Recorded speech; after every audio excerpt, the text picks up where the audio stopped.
అన్ని గ్రామాలలో పట్టణాల్లో కూడా ముగ్గులు పోసి ఇల్లులు అవుతున్నాయి. కానీ కమాన్పూర్ మండలం జూలపల్లి గ్రామంలో ఇందిరమ్మ ఇళ్ళ టాపిక్కే ఎవరికి బయటకు వస్తలేదు.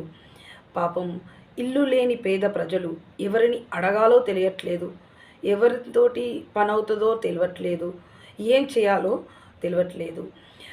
ప్రతి ఒక్కరూ ఇందిరమ్మ ఇల్లు కోసం ఎదురు చూస్తున్నారు.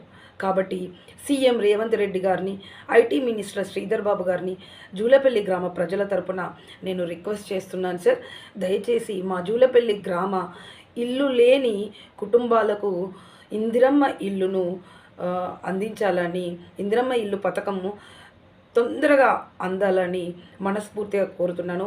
మా గ్రామ పేద ప్రజలు 1000 కళ్ళతో ఇందిరమ్మ ఇళ్ళ కోసం ఎదురు చూస్తున్నారు సార్. దయచేసి వారికి న్యాయం చేయండి. పేద ప్రజలకు ఇల్లు రప్పించేలా చూడండి.